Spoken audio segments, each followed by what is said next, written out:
Hi, everyone, and welcome to this episode of Resources for Modern Retirement. I've been thinking a lot about academics and academics who might be thinking about retiring and how we are getting to the point where so much of teaching has become remote anyway. And so I thought that I would ask someone who I respect very much, and he is a professor at Vanderbilt, a retired professor from Vanderbilt, Professor Edward Friedman. And I'm going to actually let him introduce himself by telling us how long he's been teaching, where he was teaching, and how long he's been retired. Thank you very much, Loretta. I really appreciate the invitation to talk with you. And my name is Edward Friedman, and I retired in December of 2020 after 46 and a half years of teaching. I taught for 3 years at Kalamazoo College in Michigan, for 12 years at Arizona State University in Tempe, for 11 years at Indiana University in Bloomington, and 20 and a half years at Vanderbilt. I really enjoyed each of those places, and I hadn't traveled too much in the US before finishing my degree. So I've really liked the idea of living in different places and at schools ranging from 1,300 students to 43,000. So again, I've liked having those experiences, and I've had wonderful people along the way. Since my retirement, I've had a chance to teach in the Osher, the Lifelong Learning Institute, or sometimes called OLLI, at Vanderbilt, and I've really appreciated that. I've also taught in the programs for talented youth at Vanderbilt. So I had students as young as 11, and then in the Master of Liberal Arts and Science program at Vanderbilt, which is a program generally in the evening for working professionals. So all of those opportunities have been terrific. I've also, for the last several years, taught a monthly class at a retirement community in Nashville, very near my house. For the last year and a half, I've taught those courses virtually. So I really have had a lot of different teaching opportunities, and the common denominator, frankly, has been terrific students at every level and every place. Now, I would stop and think, well, wait a minute, aren't you tired of this? It's been 46 years and in every direction. I have some clients who say to me, I do not want to do what I've been doing for the past 40 years. But how did you feel about this? And if your passion for teaching was so strong, why did you retire? Thank you. I think one thing that had to do with it was age. I retired at age 72, and actually Vanderbilt, I don't want to get into their programs particularly, but there was an incentive that if you retired before you turned 73, you got a little extra package. And it worked out nicely for me because of COVID. So that actually saved me from that terrible semester where people started teaching in the classroom and had to learn the technology. And so for my last semester, I did, I'd actually had a sabbatical. And then when I returned, I had the summer to really learn the technology.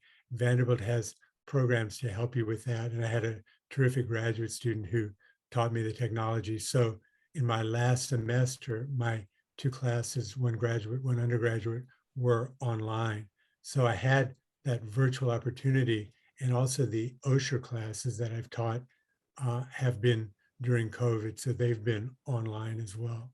So when you saw this opportunity and decided to take it, had you already planned for how you were going to spend your retirement? Because that's another thing I try to make people start thinking about, is that, you are not who your job is, because there's so much more to who you are, and I don't want people to lose their identity. So how much pre-planning did you do?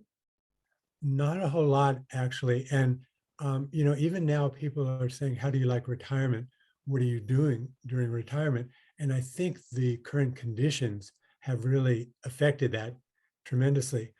Unlike many, many people, I'm kind of defined, or I've been defined by my job. In other words, I have a very nice family life, and my wife and I do things and have friends beyond the academic community. She was also at Vanderbilt until her retirement, but I really have been kind of obsessed by my job. I spent more than the 40-hour traditional work week on my job, but I really enjoyed what I was doing. And so again, I think I'm the opposite of one of my friends from Indiana University who was very prolific, very hardworking. And he said, the minute I retire, I'm not even thinking about academics or academic work. I'm going to do other things that I enjoy. Certain things that I really enjoy, like, for example, I taught Spanish literature and I love going to Spain. I was there for the first time as a junior in college. So I have friends from that period over 50 years ago. So when I go to Spain, it's not just seeing places and doing things, but really having friends from the distant past and from recent visits. And I had a chance to teach in Spain for a semester in 2010. So I see students from that group as well. So there's a kind of tie-in, but I would say, that the initial retirement plans were to kind of leisurely decide if we wanted to stay in Nashville or go elsewhere, and just to take the time to see family and friends, to travel and that kind of thing. So that's been curtailed. But again, I feel very lucky that we live in an age of, even for low-tech people like myself, there's so many opportunities online to really get together with people. Just Sunday of this week, I had a monthly Zoom session with my graduate school cohort. So these are people I've known since 1970, and so again, I've really appreciated that. But so much of what I do is kind of career related, and I'm still doing this kind of academic work, both writing, doing research, and teaching. So that's what fits for me. Whereas, as I mentioned in the case of my friend, it was finding new opportunities, erasing your past, and finding a new present and future. And so I think it really is so much up to the individual to decide what opportunities are there, which opportunities you'd like to pursue. And again, it can be related to what you've done in the past, or quite different. And it's really interesting because I think what has to happen, of course, that you can engage a retirement coach to find out who you are now. Because so often people think, what I was 20 years ago or 40 years ago, I'm still that same person. But no, there's so many different things that have come. Life has brought you to this point. And you're very fortunate that you love what you do and you still want to do it. However, what I'm hearing you say is that there are a lot of opportunities out there. You have found those opportunities, is what I'm guessing. You have thought about what you like, what you want, because I'm sure the vast number of opportunities don't all appeal to you, even though they're all under the umbrella of either teaching or writing or publishing. But instead, thinking about what it is that you really like and how you want to spend your time, whether it's traveling or writing or teaching. And you mentioned different types of students too, that must be so rewarding. Tell me a little bit about teaching the younger kids Spanish. Do you teach them Spanish literature? No, actually, in the programs for talented youth, there's a program called the Vanderbilt Summer Academy. So they're 1 week, 2 week, 3 week courses, and the youngest group, 11 and 12, have the 1 week, and then the 15, 16-year-olds have the 3-week session, and I've done both 1 week and 3 week. And in the 3-week session with 15 and 16-year-olds, and these are all, I didn't mention this, I'm sorry, these are all in English. You know, it's a little tough to try to do this in Spanish, but in the 3-week class, the group read all of Don Quixote in English, but it's 1,000 pages and very rich and complex, and they were terrific. And I've kept up with some of those students mainly through their parents, but one of the students in that class went to Harvard afterwards, and so it made me feel really, really nice that she had that background of Don Quixote before she started college. But the students are, they're picked because of their test scores and recommendations, so they're motivated, but they're very good. And my feeling is that when you teach literature, you can do very sophisticated things with young people. The readings are different, the introductions are different, but the way that you approach, if you know where to start with them and move along, they can be very, very sophisticated. So so in those courses, I've really done the same materials. For example, my traditional course was like analysis of the short story course, and the stories I picked were not babyish kind of stories, and they're the ones that I use in undergraduate and graduate courses. And again, the discussion's a little bit different, but the heart of the story remains the same. And if you kind of teach the tools of analysis, people will respond beautifully. And even in the 1-week course, we ended up, in addition to a number of short stories, reading the novel "The Curious Incident of the Dog in the Nighttime" by Mark Haddon, which is narrated by a 15-year-old young man with something like Asperger's syndrome.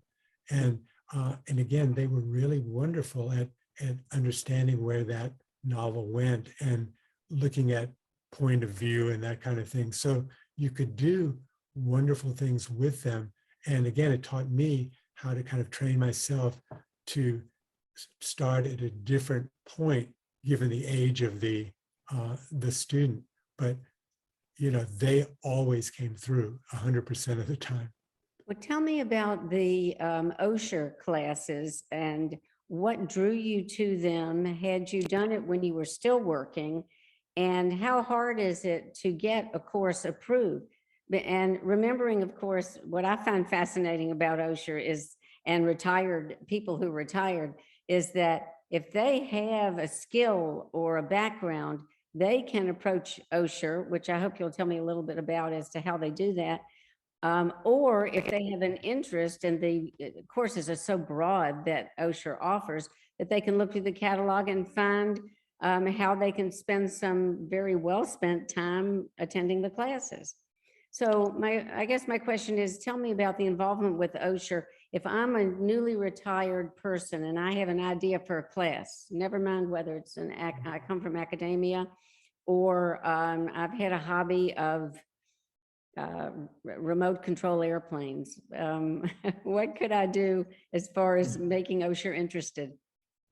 I think Osher is really open to pretty much everything. So I think whatever your field of specialization, as long as there's a potential audience, I think there's a reasonable hope that things could work out. One thing that I would say is my involvement with Osher goes back a while, in that a few years ago, Osher was doing a non-traditional course.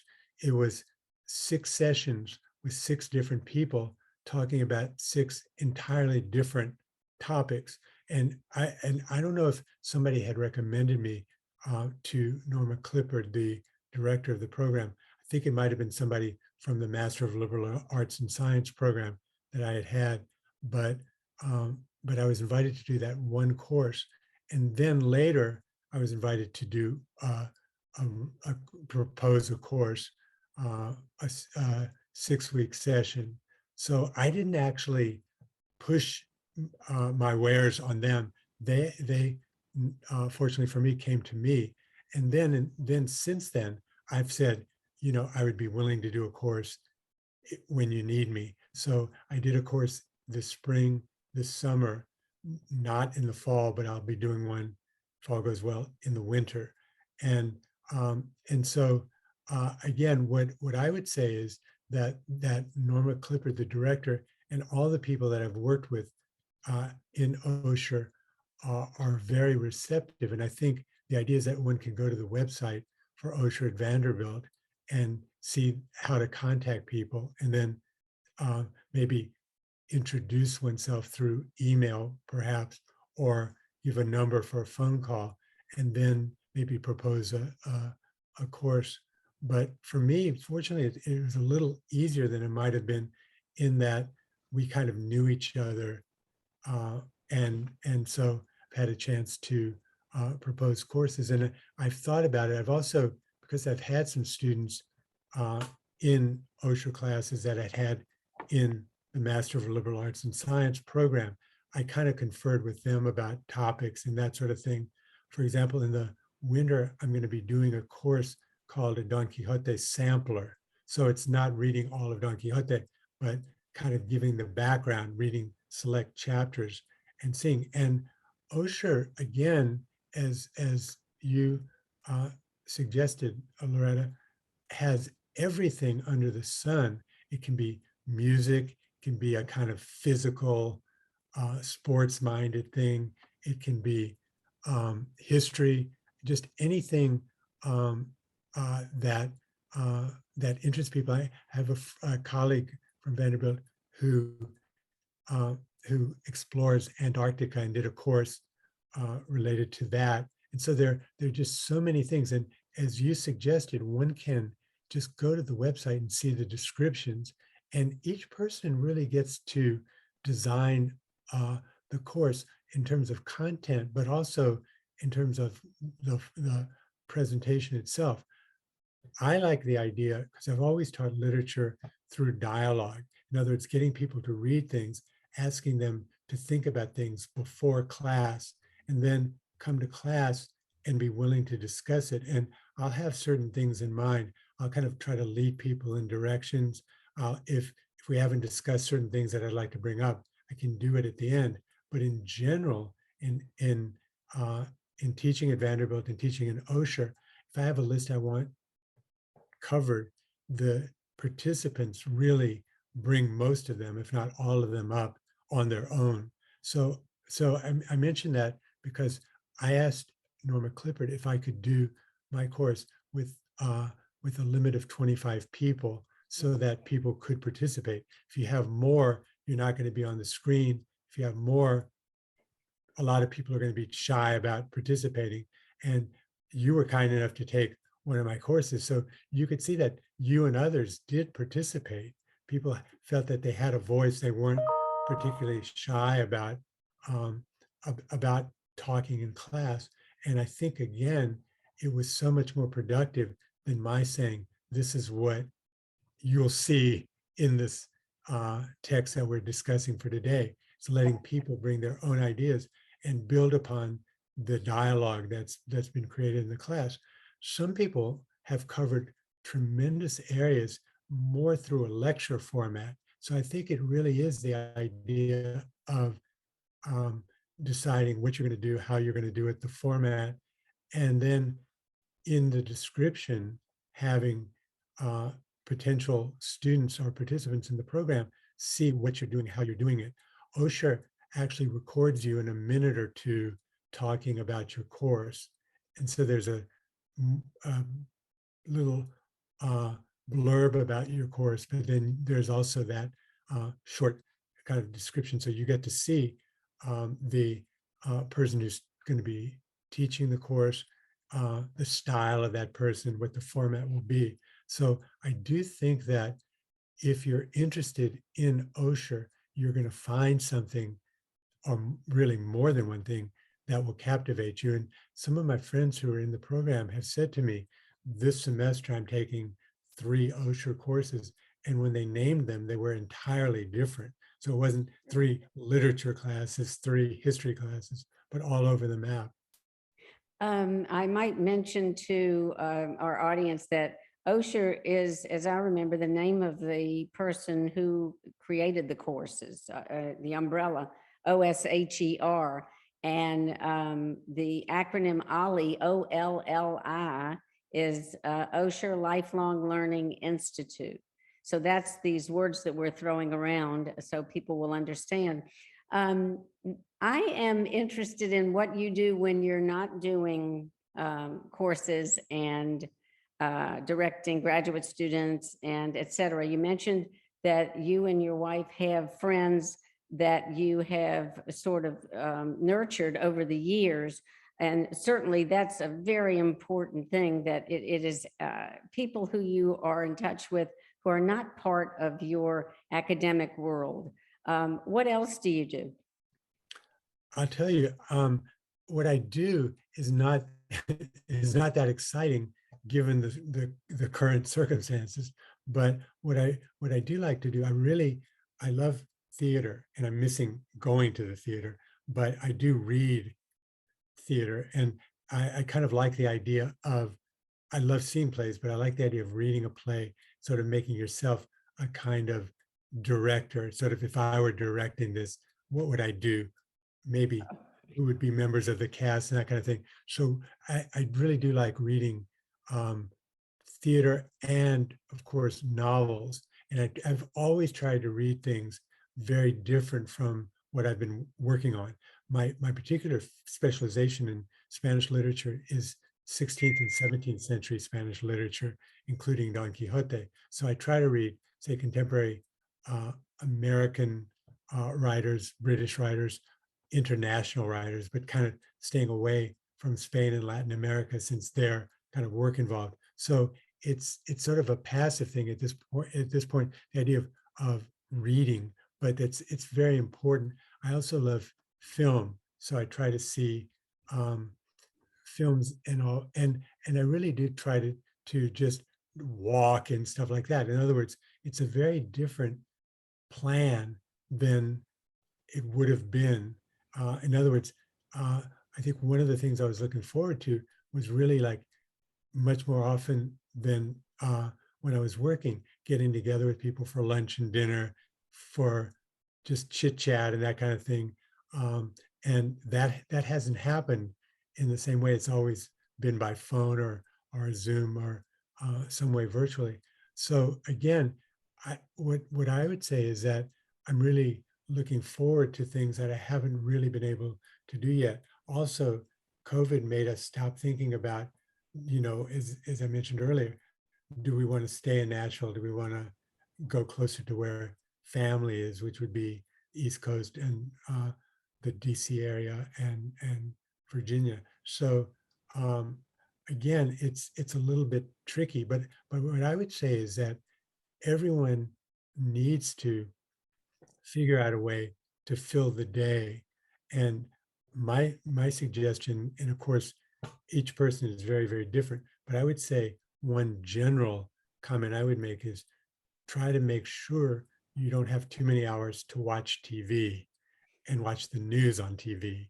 I think, in other words, watching shows on TV, great, but I mean, don't follow everything that's happening in the world or medically speaking, because it can be kind of depressing. So I think you have to find things that will, kind of lift your spirits. I find that now, and again, everyone's different.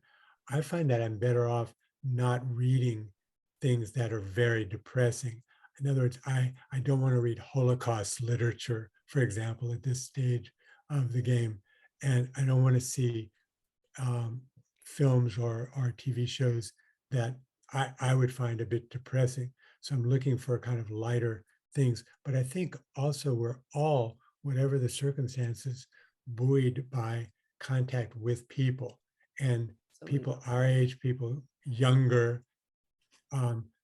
We have little great nieces and nephews that I love seeing and kind of talking a bit with and receiving pictures of, and also I really, I think you have to kind of do what you can. And so that's why I think, again, we're going back to the idea that if there are opportunities, such as these Osher courses, think about it, because they take some time well spent, and you may be doing some reading beyond. So that's occupying your time in a Would- productive, pleasant way. Tell me about, and I see we're getting, I don't want to go too far over our time, but tell me a little bit about the challenge and the pros and cons of online teaching. I know you said that you had support from Vanderbilt. How was it? What advice do you give to someone? Because not everyone is going to be coming from, a situation where they can pick up the phone and call their support team. Maybe Right. they have to find a new support team, but can you tell And me about that? sure, and I think the news is good on that front. Osher has its own support team, Oh, and there was a woman named Chandra Allison, who was the person who worked with me. So she organized the Zoom session, the technology. She sat in on the classes in case I needed help. So that's really important. If one is interested in teaching a course, that person doesn't have to be trained in the technology. They handle that for you. So oh, you're doing the teaching, uh, the animation of the group, but they're doing the technology. And as I've mentioned, I'm very low tech, and I never had a problem thanks to them. Uh, so and also really, again, I always have loved the in-person contact with people. But I think as long as we're going through the pandemic, I really like seeing 25, for example, smiling faces and people that you're feeling close with, even though you're distanced. I personally prefer that to a classroom where people are masked and sitting apart from each other and that kind of thing. Some people, I know some of my colleagues at Vanderbilt just really far prefer going into the classroom and making the best of the situation. And I think that's great. I've really liked the idea of doing these classes virtually. And I'm really happy that whatever happens in the winter, and I hope it's all great news, but that course that I'm going to be doing for Osher will be virtual, whereas some of them may not be. I see. I understand. No, you're absolutely right. And the other thing that comes to my mind is the fact that people meet people on Zoom that have a similar interest. And so they've joined in the class, obviously, because they are interested. And it's just like these meetups. If you're familiar with the term meetup, they're all over the internet, all over every city in every state, depending upon what you like. You like bicycle rides well, if we can do bicycle rides, a bicycle group, you just put in your state or your city's meetup and you put in the topic and you can find it. And then you can go and join and meet people, expand your friend circle. And that's just so important. Well, Ed, in closing, what words of wisdom do you have for people who are thinking about retirement, especially professors, and whether they're thinking about it or whether they are newly retired? I think one thing is that thanks to you and people who are doing the same thing as you are, I think there are resources out there to guide you. And as I mentioned to you before the official session, I have looked at your website and read some of your podcasts, and I really learned from them. And I think that again, just to mention, Osher is not just a Vanderbilt program; it's all over the country. So people who are looking at your website outside of Tennessee can really take advantage of Osher, just looking at their state and what programs are offered. But what I would say is to people, try to be um, analytical, not in a super scientific way, but be analytical about what is it that you like, what is it that you want, and how would you like to fill your days. And I think a lot of people can find a list of things and work from that, whereas others may want to consult people like you and talk a little bit about it. You would not, knowing your style, tell people what to do, but I think you would help tremendously in letting people see what options they may not have thought about that are there. But I think uh, the key thing for me would be to stay busy, however you choose to do that, to stay away from depressing news. Look at a half hour a day, catch up, but then don't keep agonizing over what we can't control. And so I would just say find things to do. Also, there are always good books, always good TV shows, good films to watch. So take advantage of it, but also just stay in touch with people. And if you can't do it in person, by phone, by Zoom, however you want to do it. And one last thought, I remember you said that you volunteer your time for a lot of the things that you do. Now, of course, that you're retired, I'm sure that, I don't think you get paid for everything you do anyway, but before you would volunteer, and taking that passion and using it to help others is something that's very important and very rewarding. And so I think your advice is great and important, and I appreciate you. And I think we're going to end right here unless you have anything else you'd like to add. I just want to say thank you again, Loretta, for the invitation. Thanks for the wonderful work you do. And again, I've enjoyed going to your website and looking at some of your programs, and I hope others will do the same. Thank you very you, much. Professor Edward Friedman. Thank you so much. And for Thank those you. of you who are interested, he's happy to talk to anyone who would like to find out more about Osher from an Osher expert. And so you will see his phone number his email, and a way to connect and a little bit more about Osher on our podcast later. Thank you. Thank you so much, Ed. Thank you. Thank you. Take care.